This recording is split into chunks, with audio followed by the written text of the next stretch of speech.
나무를 심은 사람 장지오노 지음 김경온 옮김 최수연 사화.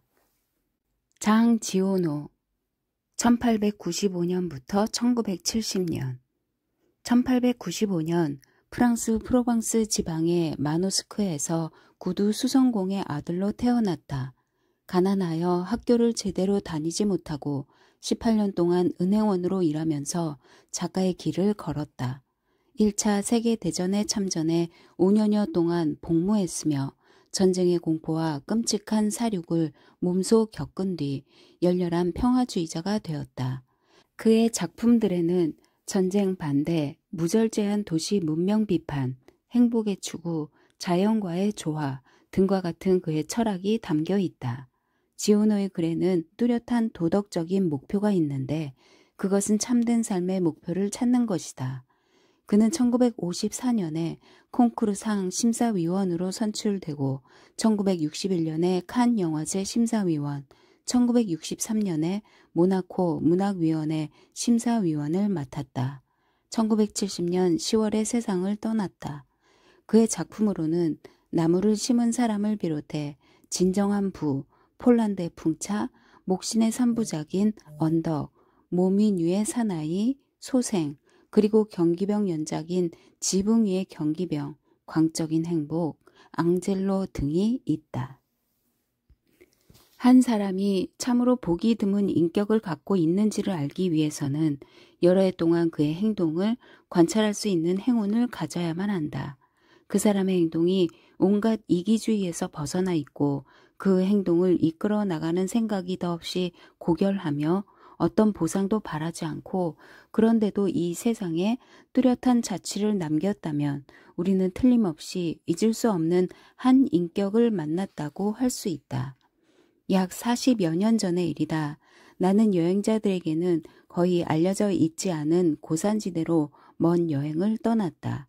그곳은 알프스 산맥이 프로방스 지방으로 뻗어내린 아주 오래된 산악지대였다. 이 지역은 동남쪽과 남쪽으로는 시스테론과 미라보 사이에 있는 디랑스 강의 중류를 경계로 하고 있었다.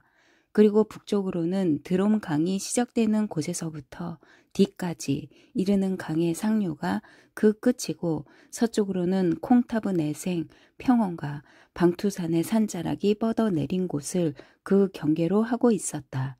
그러니까 그곳은 바스잘프 지방의 북부 전부와 드롬 강의 남쪽 및 보클리즈 지방의 일부 작은 지역에 걸쳐 있었다. 나는 해발 1200에서 1300m의 산악지대에 있는 헐벗고 단조로운 황무지로 먼 도보 여행을 떠났다. 그곳엔 야생 라벤더 말고는 아무것도 자라지 않았다. 폭이 가장 넓은 곳을 가로질러 사흘을 걷고 나니 더없이 황폐한 지역이 나왔다. 나는 뼈대만 남은 버려진 마을 옆에 텐트를 쳤다.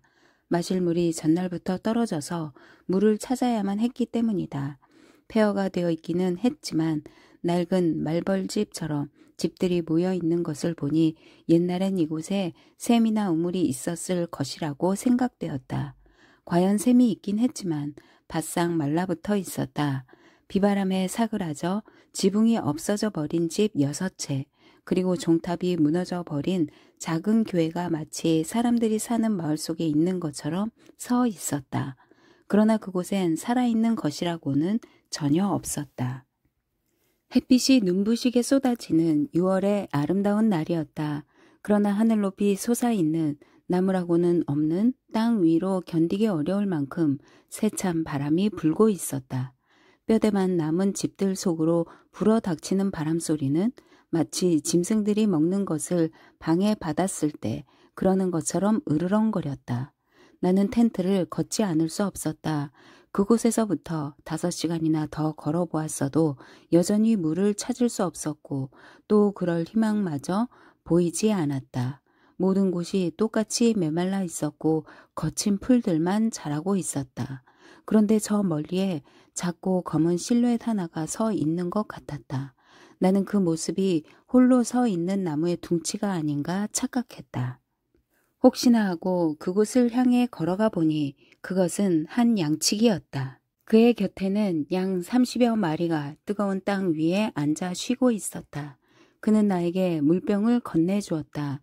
그리고 잠시 후 고원의 우묵한 곳에 있는 양의 우리로 나를 데리고 갔다. 그는 간단한 도르래로 깊은 천연의 우물에서 아주 좋은 물을 길어 올렸다. 그 사람은 말이 거의 없었는데 그것은 고독하게 살아가는 사람들의 특징이었다. 하지만 그는 자신의 차 있고 확신과 자부심을 갖고 있는 사람으로 느껴졌다. 온통 헐벗은 이런 황무지에 그런 사람이 살고 있다니 뜻밖이었다. 그 양치기는 오두막이 아니라 돌로 만든 제대로 된 집에서 살고 있었다. 그 집의 모습으로 보아 그가 이곳에 와서 망가진 집을 어떻게 혼자 힘으로 되살려 놓았는지를 짐작할 수 있었다. 지붕은 튼튼했고 물이 새는 곳도 없었다. 바람이 기와를 두드리면서 내는 소리가 마치 바닷가의 파도 소리 같았다. 살림살이는 잘 정돈되어 있었다. 그릇은 깨끗했고 마루는 잘 쓸어져 있었으며 총도 잘 손질되어 있었다. 불 위에서 수프가 끓고 있었다. 그때서야 나는 그가 산뜻하게 면도했다는 것을 알아차렸다. 옷에는 단추들이 단단히 달려 있으며 눈에 띄지 않게 옷이 세심하게 기워져 있다는 것도 알 수 있었다. 그는 내게 수프를 떠주었다. 식사가 끝난 뒤 내가 담배 쌈지를 건네자 그는 담배를 피우지 않는다고 했다. 그의 개 또한 주인처럼 조용했으며 살살대지 않으면서도 상냥하게 굴었다. 나는 그 집에서 그날 밤을 묵어야 한다는 것을 알게 되었다. 가장 가까운 마을이라 해도 하루하고 반나절을 더 걸어야 했기 때문이다. 나는 이 지역에는 마을이 드물다는 것뿐만 아니라 그 마을의 사정도 잘 알고 있었다. 이곳 고산지대의 기슭에는 너던 마을이 서로 멀리 떨어져 있었다. 그 마을들은 찻길이 끝나는 곳에 떡갈나무 숲속에 자리 잡고 있었다. 그곳에는 숯을 만들어서 파는 나무꾼들이 살고 있었다. 사람들이 힘들게 살아가는 곳이었다. 여름이나 겨울이나 견디기 어려운 날씨 속에서 달리 벗어날 곳을 찾지 못한 채 서로 부대끼며 이기심만 키워갈 뿐이었다. 그들은 끊임없이 그곳을 벗어나기를 바라면서 부질없는 욕심만 키워가고 있었다. 남자들은 마차에 숯을 싣고 도시로 갔다 돌아오곤 했다. 아무리 굳센 사람이라 할지라도 끊임없이 되풀이되는 좌절을 이기지 못하고 무너져 버렸다. 여인들의 마음 속에서도 원한이 끓고 있었다. 사람들은 모든 것을 놓고 경쟁했다. 숯을 파는 것을 두고 교회에서 앉는 자리를 놓고서도 경쟁했다. 선한 일을 놓고 악한 일을 놓고 그리고 선과 악이 뒤섞인 것들을 놓고 서로 다투었다. 바람 또한 쉬지 않고 신경을 자극했다. 그래서 자살이 전염병처럼 번지고 여러 정신병마저 유행하여 사람들이 목숨을 잃었다. 양치기는 조그만 자루를 가지고 와서 도토리 한 무더기를 탁자 위에 쏟아놓았다. 그는 도토리 하나하나를 아주 주의 깊게 살펴보더니 좋은 것과 나쁜 것을 따로 골라놓았다. 나는 파이프 담배를 피워 물었다. 도와주겠다고 했으나 그는 자기가 해야 할 일이라고 말했다. 사실 그가 그 일에 기울이는 정성을 보고 나는 더 고집할 수 없었다. 우리의 대화는 그것이 전부였다. 그는 아주 굵은 도토리 한 무더기를 모으더니 그것들을 10개씩 세어 나누었다. 그러면서 그는 도토리들을 더 자세히 살펴보고 그 중에서도 작은 것이나 금이 간 것들을 다시 골라냈다. 그렇게 해서 완벽한 상태의 도토리가 100개 모아졌을 때 그는 일을 멈추었고 우리는 잠자리에 들었다. 이 사람과 함께 있으니 마음이 평화로웠다. 다음 날에도 나는 그의 집에서 하루 더 머물 수 있게 해달라고 부탁했다. 그는 그것을 아주 당연하게 생각했다. 아니, 더 정확히 말하자면 어떤 무엇도 그의 마음을 흐트러뜨릴 수 없다는 인상을 받았다. 반드시 하루 더 쉬어가야만 하는 것은 아니었다. 그러나 나는 호기심을 느꼈고 그 사람에 대해 더 알고 싶었다. 그는 우리에서 양떼를 몰고 풀밭으로 갔다. 떠나기 전에 그는 정성껏 골라 세워놓은 도토리 자루를 물통에 담갔다. 나는 그가 지팡이 대신 길이가 약 1.5m 정도 되고 굵기가 엄지손가락만한 쇠막대기를 들고 있는 것을 보았다. 나는 걸으며 쉬며 그가 가는 길을 따라갔다. 양들의 풀밭은 작은 골짜기에 있었다. 그는 양떼를 개에게 돌보도록 맡기고는 내가 있는 곳으로 올라왔다. 내 맘대로 올라왔다고 꾸짖으러 오는 것 같아 두려웠으나 그게 아니었다. 그가 가는 길에 내가 있었던 것이다. 그는 나에게 달리 할 일이 없으면 자기와 함께 가지 않겠느냐고 했다. 그는 그곳에서 산등성이 쪽으로 200m쯤을 더 올라갔다. 그가 가려고 한 곳에 이르자 그는 땅에 쇠 막대기를 박기 시작했다. 그렇게 해서 구멍을 파고는 그 안에 도토리를 심고 다시 덮었다. 그는 떡갈나무를 심고 있었다. 나는 그곳이 그의 땅이냐고 물었다. 그는 아니라고 했다. 그러면 누구의 땅인지 알고 있는 것일까? 그는 모르고 있었다. 그저 그곳이 공유지이거나 아니면 그런 것에 대해서는 생각하지도 않는 사람들의 것이 아니겠느냐고 했다. 그는 그 땅이 누구의 것인지 관심조차 없었다. 그는 아주 정성스럽게 도토리 100개를 심었다. 점심을 먹은 뒤 그는 다시 도토리를 고르기 시작했다. 내가 끈질기게 물어보자 그는 내가 묻는 말에 대답해 주었다. 그는 3년 전부터 이 황무지에 홀로 나무를 심어왔다고 했다. 그리하여 그는 도토리 10만 개를 심었다. 그리고 10만 개의 씨에서 2만 그루의 싹이 나왔다. 그는 들쥐나 산토끼들이 나무를 갉아먹거나 신의 뜻에 따라 예측할 수 없는 일들이 일어날 경우 이 2만 그루 가운데 또 절반가량이 죽어버릴지도 모른다고 예상하고 있었다.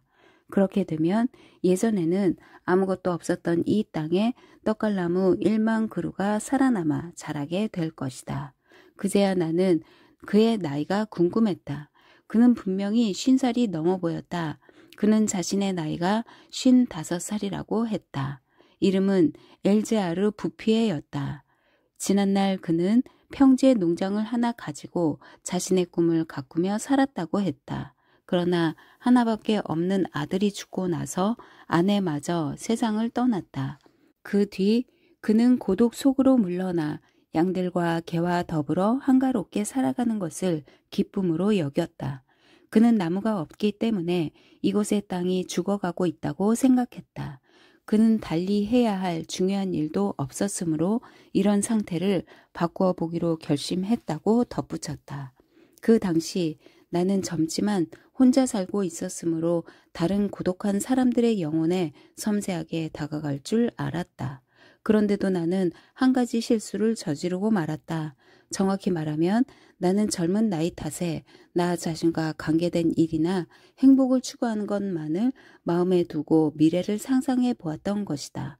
그래서 나는 30년 후면 떡갈나무 1만 그루가 아주 멋진 모습을 하고 있을 것이라고 말했다. 그는 아주 간단하게 대답했다. 만일 하느님이 그때까지 자신을 살아있게 해 주신다면 그동안에도 나무를 아주 많이 심을 것이기 때문에 이 1만 그루의 나무는 바다의 물 한 방울과 같을 것이라고 그는 말했다. 그는 벌써부터 너도 밤나무 재배법을 연구해 오고 있었으며 그의 집 근처에서 어린 묘목들을 기르고 있었다. 양들이 넘어오지 못하도록 울타리를 쳐 놓았는데 묘목들이 아주 아름다웠다. 그는 또한 땅 표면에서 몇 미터 아래 습기가 고여 있을 것 같은 골짜기에는 자작나무를 심을 것이라고 말했다. 그 다음 날 우리는 헤어졌다. 이듬해인 1914년에 1차 세계대전이 일어나 나는 5년 동안 전쟁터에서 싸웠다. 보병이었던 나는 나무에 대해서는 전혀 생각할 수 없었다. 사실 그 옛날의 일은 나에게 아무런 흔적도 남기지 못했다. 나는 그것을 하나의 이야기거리나 우표 수직 같은 것쯤으로 여겨 잊어버리고 있었다. 전쟁이 끝났을 때 나에게 남아있는 것이라고는 군 복무를 마치고 받은 아주 적은 제대 수당과 조금이라도 맑은 공기를 마시고 싶다는 강한 욕망밖에 없었다. 황무지로 가는 길을 다시 찾아 나섰을 때 나에게는 오직 그 생각밖에 없었다. 그곳은 변함이 없었다. 그러나 황폐한 마을 너머 멀리 회색빛 안개 같은 것이 용단처럼 산등성 위를 덮고 있는 것이 보였다. 나는 여기 오기 전날부터 나무를 심던 그 양치기를 다시 생각하기 시작했다. 떡갈나무 1만 그루라면 꽤 넓은 땅을 차지하고 있을 거야. 하고 나는 생각했다. 나는 지난 5년 동안 죽어가는 사람을 너무 많이 보아서 엘자르 부피에도 죽었을 것이라고 생각했다. 게다가 20대의 나이에는 50대의 늙은이란 죽는 것 말고는 별로 할 일이 없는 사람들로 생각되었다. 그러나 그는 죽지 않고 살아있었다. 그는 더 원기왕성해 보였다. 그는 생업도 바꾸었다. 양들을 4마리만 남기고 그 대신 벌을 100여 통 치고 있었다. 양들이 어린 나무들을 해쳤기 때문에 치워버렸던 것이다. 그동안 그는 전쟁 때문에 불안을 느끼지는 않았다고 했다. 그리고 나는 그것을 확인할 수 있었다. 그는 흔들리지 않고 전과 다름없이 계속 나무를 심었던 것이다. 1910년에 심은 떡갈나무들은 그때 10살이 되어 있었다. 그리고 나무들은 나와 엘제아르 부피에의 키보다 더 높이 자라 있었다. 참으로 놀라운 모습이었다. 그야말로 말문이 막혔다. 엘제아르 부피에도 말이 없었으므로 우리는 말없이 그의 숲속을 거닐며 하루를 보냈다. 숲은 세 구역으로 되어 있었는데 가장 넓은 곳은 폭이 11km나 되었다. 이 모든 것이 아무런 기술적인 장비도 갖추지 못한 오직 한 사람의 영혼과 손에서 나온 것이라 생각하니 인간이란 파괴가 아닌 다른 분야에서는 하느님처럼 유능할 수 있다는 생각이 들었다. 부피에는 자기 뜻을 꾸준히 실천해 가고 있었다. 내 어깨에 와 닿는 너도 밤나무들이 끝없이 펼쳐져 있어 그것을 말해주고 있었다.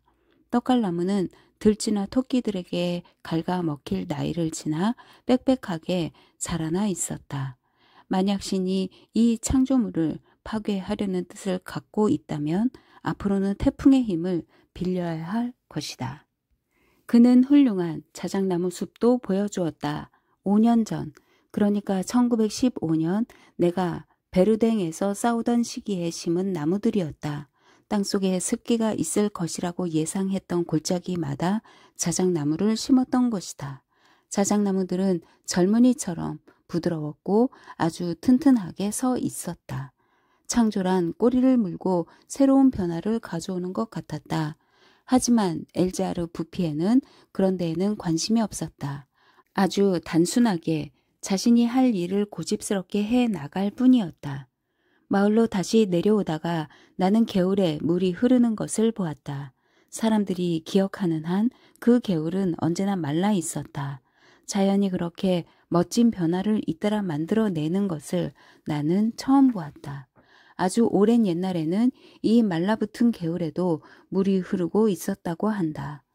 앞서 이 이야기를 시작할 때 말했던 폐허가 된 몇몇 마을들은 옛 갈로 로망의 터전 위에 세워진 것인데 아직도 그 시대의 흔적이 남아있다. 그래서 한때 고고학자들이 이곳에 와서 발굴 작업을 하다가 낚싯바늘을 찾아내곤 했던 것이다. 그러나 20세기에는 물을 조금 얻기 위해서도 물받이 저수통을 쓰지 않으면 안 되었다. 바람도 씨앗들을 퍼뜨려 주었다. 물이 다시 나타나자 그와 함께 버드나무와 갈대가, 풀밭과 기름진 땅이, 꽃들이, 그리고 삶의 여유 같은 것들이 되돌아왔다. 그러나 그 모든 변화는 아주 천천히 일어났기 때문에 습관처럼 익숙해져서 사람들에게 아무런 놀라움도 주지 못했다. 산토끼나 멧돼지들을 잡으려고 이 적막한 산속으로 올라온 사냥꾼들은 작은 나무들이 무성하게 자라고 있는 것을 분명히 보았으나 그것을 그저 땅이 자연스럽게 부리는 변덕 탓이라고만 여겼다. 그래서 아무도 부피에가 하는 일에 간섭하지 않았다. 사람들이 그가 한 일이라고 의심했다면 그의 일에 회방을 놓았을 것이다. 사람들은 그를 의심할 수 없었다. 마을 사람들이나 관리들이나 누군들 그처럼 고결하고 훌륭한 일을 그렇게 고집스럽게 계속할 수 있다고 어찌 상상이나 할 수 있겠는가. 1920년부터 나는 1년에 한 번씩은 엘자르 부피에를 찾아갔다. 그동안 나는 그의 시리에 빠지거나 자신이 하는 일에 대해 의심을 품는 것을 전혀 본 적이 없었다. 그러나 그가 겪은 시련은 누구도 알지 못할 것이다. 나는 그가 겪었을 좌절에 대해서는 깊이 생각해 보지 않았다. 그러나 그와 같은 성공을 거두기 위해서는 많은 어려움을 이겨내야 했을 것이고, 그러한 열정이 확실한 승리를 거두기 위해서는 절망과 싸워야 했으리라는 것을 쉽게 상상할 수 있다.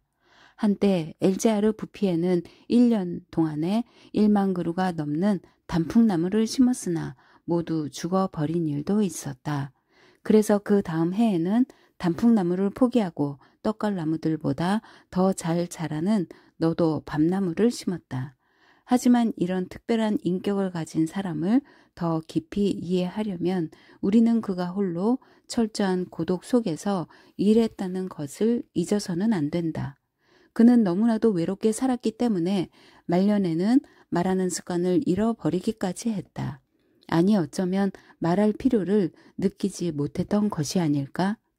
1933년엔 숲을 보고 깜짝 놀란 산림 감시원이 엘자르 부피에를 찾아왔다. 이 관리는 천연의 숲이 자라는 것을 위태롭게 할지도 모르니 집 밖에서 불을 피워서는 안 된다고 이 노인에게 경고했다. 그 관리는 순진하게도 숲이 혼자 저절로 자라는 것은 처음 본다고 말했다. 그 무렵에 엘자르 부피에는 집에서 12km나 떨어진 곳에 너도 밤나무를 심으러 다니곤 했다. 그때 그는 이미 75살이었으므로 매일 오고 가는 수고를 덜기 위해 나무를 심는 곳에 조그만 돌집을 하나 지으려고 생각하고 있었다. 그는 다음 해에 그 집을 지었다. 1935년에는 진짜 정부 대표단이 천연의 숲을 시찰하러 왔다. 산림청의 고위 관리와 국회의원, 전문가들이 함께 왔다. 그들은 쓸데없는 말들을 많이 했다. 그들은 무엇인가를 하기로 결정했는데, 그러나 다행히도 단 한 가지 유익한 일을 빼고는 아무 일도 하지 않았다. 즉, 그 숲을 나라의 관리 아래 두고 나무를 베어 숯을 굽는 것을 금지한 것이다. 그들 역시 건강이 넘치는 젊은 나무들의 아름다움에 매혹당하지 않을 수 없었다. 그 아름다운 숲은 국회의원까지도 사로잡았던 것이다. 대표단의 산림 전문가들 가운데는 내 친구가 한 사람 있었다. 나는 그에게 이 숲의 비밀을 설명해 주었다. 그리고 그 다음 주에 우리 두 사람은 엘자르 부피에를 찾아갔다. 부피에는 대표단이 시찰한 지점에서 20km쯤 떨어진 곳에서 한창 일하고 있었다. 산림 전문가인 내 친구는 역시 그다웠다. 그는 가치 있는 것을 볼 줄 알았고 입을 다물 줄도 알았다. 나는 선물로 가져간 달걀 몇 개를 내놓았다. 우리는 함께 점심을 나누어 먹고 말없이 경치를 바라보면서 몇 시간을 보냈다. 우리가 지나온 곳은 6, 7m 높이의 나무들로 뒤덮여 있었다. 1913년에 보았던 이곳의 모습이 생각났다. 황무지가 떠올랐다. 평화롭고 규칙적인 일, 고산지대의 살아있는 공기, 소박한 음식, 그리고 무엇보다도 마음의 평화가 이 노인에게 놀라우리만큼 훌륭한 건강을 가져다 주었다. 그는 하느님이 보내준 일꾼이었다. 나는 그가 앞으로도 얼마나 많은 땅을 나무로 덮을 것인지를 생각해 보았다. 떠나기 전에 내 친구는 노인에게 이곳의 토양에 알맞을 것 같은 몇몇 나무의 종류에 관해 짧게 말해 주었다. 그러나 그것을 고집하지는 않았다. 나중에 내 친구는 당연히 그분은 나무에 대해 나보다 더 많이 알고 있어 라고 나에게 말했다. 그 생각이 계속 마음속에서 떠나지 않았는지 내 친구는 1시간쯤 걷고 나서 다시 이렇게 덧붙였다. 그는 나무에 대해 누구보다 많이 알아. 그는 행복해질 수 있는 멋진 방법을 찾은 사람이야 라고. 이 산림 전문가 덕분에 숲만이 아니라 엘자르 부피에의 행복도 지켜질 수 있었다. 내 친구는 숲을 보호하기 위해 산림 감시원 3명을 임명했고 이들에게 겁을 주어서 숯을 굽는 사람들이 뇌물을 주어도 흔들리지 않도록 단단히 일러두었던 것이다. 엘자르 부피에의 숲은 1939년에 일어난 2차 세계대전 때에 심각한 위기를 맞았다. 그 당시에는 많은 자동차들이 목탄가스로 움직였기 때문에 나무가 항상 모자랐다. 그래서 사람들은 엘자르 부피에가 1910년에 심은 떡걸나무들을 베기 시작했다. 그러나 다행히도 이 숲은 도로에서 너무 멀리 떨어져 있어서 경제적이지 않은 것으로 드러났다. 그래서 사람들은 그 숲을 포기했다. 그러나 부피에는 아무것도 알지 못했다. 그는 그곳에서 30km 떨어진 곳에서 평화롭게 자기 일만을 묵묵히 계속하고 있었다. 그는 1914년에 전쟁에 마음을 쓰지 않았던 것처럼 1939년에 전쟁에도 마음을 쓰지 않고 자기 일을 계속했다. 내가 마지막으로 엘자르 부피에를 만난 것은 1945년 6월이었다. 그때 그는 87살이었다. 나는 그 옛날의 황무지로 가는 길을 다시 찾아갔다. 전쟁이 나라를 황폐하게 만들었는데도 이제는 뒤랑스간 계곡에서 산으로 버스가 다니고 있었다. 나는 옛날 내가 걸어갔던 곳이 어디인지 더 이상 알아볼 수 없었다. 버스가 비교적 빨리 달렸기 때문이 아닌가 생각했다. 그곳은 처음 와 보는 곳 같았다. 마을 이름을 듣고 나서야 내가 그 옛날에 황량했던 땅에 와 있다는 것을 알았다. 나는 베르공 마을에서 버스를 내렸다. 1913년에는 이 마을에 10집인가 12집이 있었고 사람이라고는 단 3명만이 살고 있었다. 그들은 난폭했고 서로 미워했으며 덫으로 사냥을 해서 먹고 살았다. 육체적으로나 정신적으로나 거의 원시인에 가까운 삶이었다. 버려진 집들을 쐐기풀이 덮고 있었다. 그들에게는 죽음을 기다리는 것밖에 희망이 없었다. 하물며 선한 일을 하며 사는 것은 생각할 수도 없었다. 그러나 모든 것이 변해 있었다. 공기마저도 달라져 있었다. 옛날에 메마르고 거친 바람 대신에 향긋한 냄새를 실은 부드러운 바람이 불어오고 있었다. 물 흐르는 소리 같은 것이 저 높은 언덕에서 들려오고 있었다. 숲속에서 부는 바람소리였다. 그런데 놀랍게도 못 속으로 흘러드는 진짜 물소리가 들려오는 것이었다. 나는 만들어진 샘에 물이 넘쳐 흐르는 것을 보았다. 그리고 나를 감동시킨 것은 그 샘 곁에 이미 4살쯤 되어 보이는 보리수가 심어져 있는 것이 보였다. 벌써 잎이 무성하게 자란 이 나무는 분명히 부활의 한 상징임을 보여주고 있었다. 더구나 베르공 마을에는 사람들이 희망을 가져야만 할 수 있는 공동 작업을 한 흔적이 뚜렷이 보였다. 희망이 이곳에 다시 돌아와 있었던 것이다.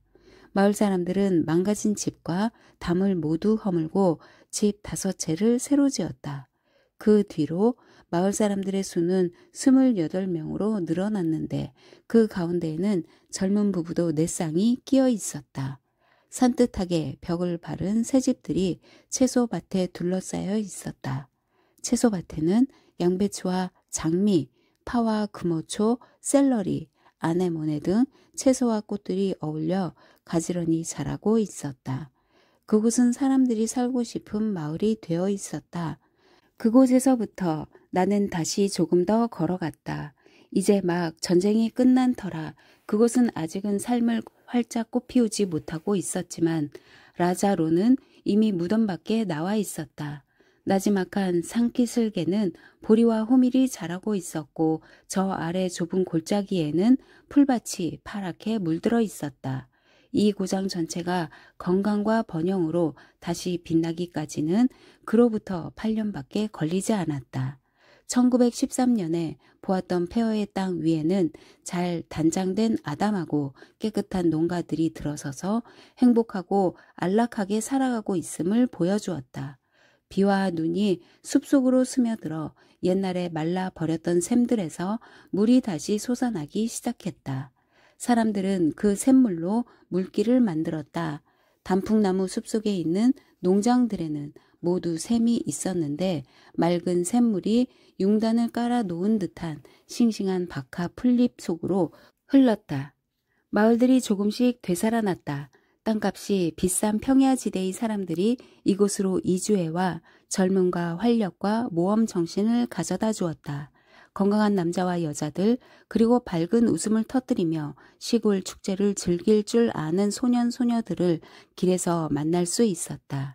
즐겁게 살아가게 된 뒤로 몰라보게 달라진 옛 주민들과 새로 이주해온 사람들을 합쳐 1만 명이 넘는 사람들이 엘자르 부피의 덕분에 행복하게 살아가고 있었다. 한 사람이 오직 정신적, 육체적 힘만으로 황무지에서 이런 가나안 땅을 이룩해 낼 수 있었다는 것을 생각하면 나는 그 모든 것에도 불구하고 인간에게 주어진 힘이란 참으로 놀랍다는 것을 깨닫게 된다. 위대한 혼과 고결한 인격을 지닌 한 사람의 끈질긴 노력과 열정이 없었던들 이러한 결과는 있을 수 없었을 것이다. 엘제아르 부피에 그를 생각할 때마다 나는 신에게나 어울릴 이런 일을 훌륭하게 해낸 배운 것 없는 늙은 농부에게 크나큰 존경심을 품게 된다. 엘제아르 부피에는 1947년 반홍 요양원에서 평화롭게 눈을 감았다. 편집자의 말, 나무를 심은 사람의 문학적 향기와 메시지, 문학의 향기 속에 숨어있는 강한 메시지. 나무를 심은 사람은 1953년 처음 발표된 이래 25개 언어로 번역되어 세계적으로 널리 읽히고 있는 작품이다. 많이 읽히는 고전 중의 하나로 이름이 높다. 두께도 얇은 이 책이 이처럼 사랑받는 이유는 무엇일까? 그것은 이 작품이 깊은 문학적 향기와 더불어 강력한 메시지를 전하기 때문일 것이다. 자신을 위해서가 아니라 다른 사람들을 위해, 공동의 선을 위해 아무런 보상도 바라지 않고 일한 한 사람의 불굴의 정신과 노력이 이 땅에 어떤 기적을 이루어 놓았는지를 보여주기 때문이다. 나무를 심은 사람은 1953년 미국 잡지 리더스 다이제스트에 처음 발표된 뒤 1954년 미국의 보그지에서 희망을 심고 행복을 가꾼 사람이라는 제목으로 처음 책으로 간행되었다.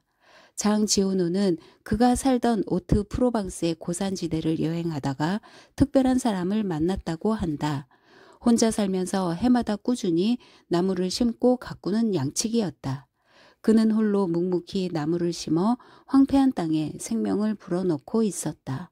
지오노는 이 양치기에게서 아이디어를 얻어 사심없이 자신을 바쳐 나무를 심은 한 사람이 지구의 표면을 바꾸어 놓은 실제 이야기를 문학작품으로 만든 것으로 알려져 있다.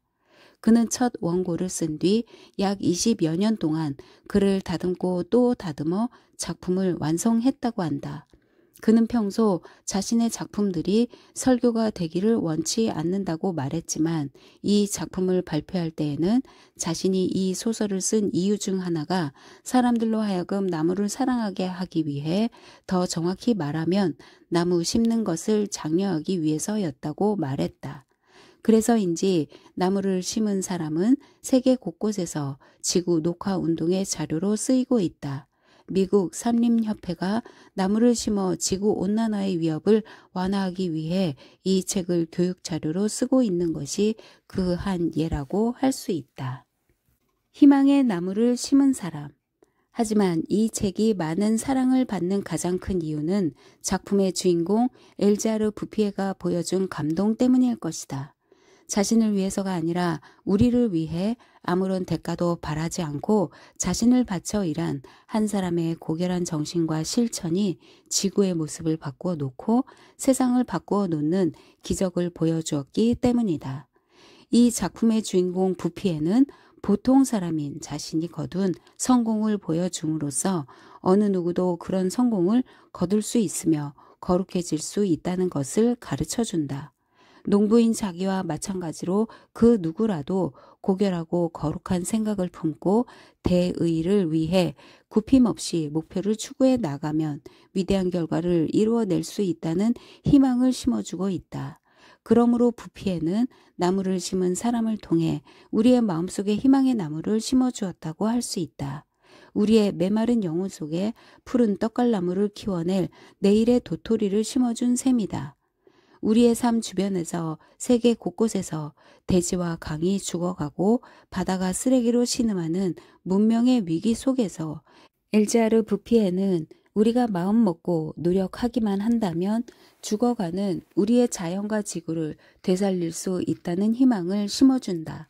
주인공 부피에는 자신의 체험을 통해 어떤 작은 사람도 영웅적인 인간의 크기로 거인으로 드높여질 수 있다는 것을 깨우쳐준다.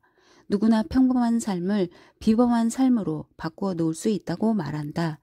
그리고 참으로 세상을 변화시키고 이 세계를 아름답게 바꾸어 놓는 사람은 권력이나 부나 명성을 누리는 사람들이 아니라 남을 위해 소리 없이 일하는 사람, 침묵 속에서 실천하는 사람이라는 것을 깨우쳐준다.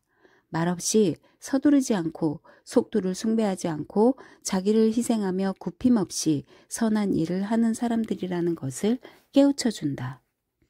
자연사랑, 자연과의 교감. 부피에가 우리에게 전해주는 또 하나의 메시지는 사람은 자연을 사랑하고 자연 속에서 자연과 교감하며 살아갈 때 행복해진다는 것이다. 그가 가족도 없이 홀로 깊은 산속에서 그렇게 오랜 세월을 고독 속에서 살아갈 수 있었던 것은 자연을 사랑하고 자연과 교감했기 때문일 것이다. 자신이 심은 나무를 마치 자기 자녀가 크는 것처럼 바라보면서 대자연과 자신이 마침내 하나가 되는 일체감을 느끼면서 그리고 그 나무들이 큰 숲을 이루어 언젠가는 그것이 다른 사람들에게 행복을 가져다 줄 것이라고 꿈꾸면서 위안과 행복을 느꼈을 것이다. 부피에는 나중에 말하는 습관조차 잊어버릴 정도로 철저한 고독 속에서 살았다. 사람들은 대개 외로운 것을 싫어해 고독을 멀리하려 하지만 동서고금의 현자들 가운데는 일부러 고독한 삶을 선택한 사람들이 적지 않다. 고독과 침묵 속에서만 참된 자아와 신을 만날 수 있다고 믿었기 때문이다. 우리나라에서 부피에처럼 산속에 들어가 오랫동안 홀로 살아간 분으로는 고 법정 스님을 들 수 있다. 자연을 사랑하고 교감했다는 점으로 서로 닮은 점이 많다. 법정 스님의 책들은 스님이 얼마나 자연을 아끼고 즐겼는지를 잘 보여준다. 그래서인지 스님은 오랜 세월 사석에서 또는 글에서 나무를 심은 사람을 여러 차례 언급했고 저서 법정 스님의 내가 사랑한 책들에서 그가 사랑한 책들 50권 가운데 이 작품을 추천하고 자세히 소개하기도 했다. 자연에 대한 작가 지오노의 사랑은 문명을 보는 그의 관점과 밀접하게 연결된다. 그래서 많은 비평가들은 그를 반도시적, 반근대적 문명적 작가, 시대를 거스르는 자연 사상가로 본다. 예컨대 그는 자신의 작품 진정한 부에서 이렇게 말했다. 도시의 남자여, 줄다름치는 발걸음을 멈춰라. 참다운 행복은 태양 아래 서 있을 때라는 것을 잊어서는 안 된다. 그는 파리에 사는 도시인들을 가치 없는 목적을 쫓아 광분하는 눈먼 사람들의 집단으로 비유하기도 했다.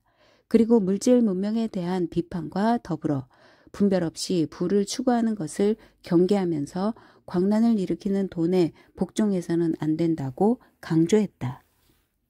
애니메이션 나무를 심은 사람. 나무를 심은 사람은 애니메이션으로도 만들어져 세계적으로 사랑받고 있다. 이 작품을 읽고 주인공 부피에의 거룩한 삶에 큰 감명을 받은 세계적인 화가 프레데릭 백이 그림을 그리고 캐나다의 국영방송 CBC가 제작한 것이다. 백은 영화를 만들고 나서 이렇게 말했다. 이 작품은 헌신적으로 자기를 바쳐 일한 사람의 이야기입니다. 이 작품의 주인공은 나무를 심는 것이 마땅히 해야 할 중요한 일이라는 것을 알았습니다. 그리고 오랜 세월에 걸친 자신의 노력이 헐벗은 대지와 그 위에 살아갈 사람들에게 유익한 결과를 가져오리라고 확신했습니다. 그는 아무런 보상도 바라지 않고 자신의 일을 계속했습니다.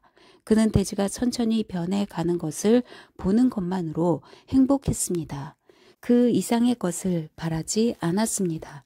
자신이 무엇을 해야 할지 모르는 사람이나 절망에 빠져 있는 사람들에게 이 작품이 큰 격려가 되기를 바랍니다.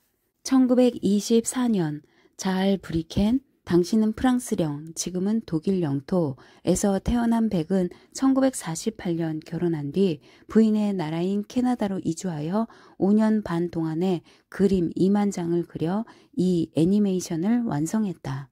애니메이션 나무를 심은 사람은 1987년 안시 국제 애니메이션 영화제에서 대상을 받았고 제2회 국제 애니메이션 페스티벌에서 또다시 대상을, 그리고 제60회 아카데미상에서 단편상을 받았다. 이 영화는 우리말 비디오로도 제작되어 널리 시청되고 있다. 문학작품의 상상력을 영상예술이 성공적으로 소화해내기란 어려운 일인데 이 영화는 한 편의 소설이 얼마나 탁월한 영상예술로 만들어질 수 있는지 하나의 전형을 보여주었다고 말할 수 있다. 장지오노는 누구인가? 1995년은 장지오노 탄생 100주년이 되는 해였다. 그래서 그의 나라 프랑스에서는 그를 기리고 그의 문학과 사상을 오늘의 시대에 다시 조명해보는 작업이 활발하게 이루어졌다. 프랑스의 세계적 신문 르몽드는 1995년 3월 10일 마너스크의 포크너라는 제목 아래 지오노 특집을 싣고 20세기 문학의 거장들 가운데 지오노가 차지하는 위치를 다시 찾아주어야 한다는 긴 기사를 실었다. 지오노가 프랑스 문학에서 차지하는 비중은 그가 1953년 모나코상을 받았고 1954년 아카데미 콩쿠르의 회원으로 선출되었으며 한때 노벨 문학상 후보로까지 이름이 오르내린 데에서도 잘 드러난다. 또한 앙드레 말로의 다음과 같은 말도 그가 프랑스 문학에서 차지하는 위치를 알아볼 수 있게 해준다. 21세기의 프랑스 작가 가운데 세 사람을 꼽으라고 한다면 나는 지오노, 몽테르랑 그리고 나 자신인 말로를 꼽고 싶다. 그는 이 세 작가가 프랑스 밖에서도 널리 읽힌다고 덧붙였다. 한편 영국의 시인이며 비평가인 허버트 리드는 이렇게 말했다. 1930년부터 1946년에 이르는 암흑기의 프랑스에서 가장 중요한 작가는 앙드레 지드도, 폴 발레리도 아니고 광희에 쌓인 아카데미 프랑세즈의 그 누구도 아니다. 그들은 바로 농민 아나키스트인 지오노이며 참다운 크리스천이라 할 베르나노스, 그리고 시르레알리스트인 브루통이라 말할 수 있다. 그리고 이 세 사람은 큰 영향력을 가지고 적극적으로 낡은 것을 파괴하고 새로운 것을 창조했으며 깊은 도덕성을 가지고 현대의 가치관에 저항했다고 덧붙였다.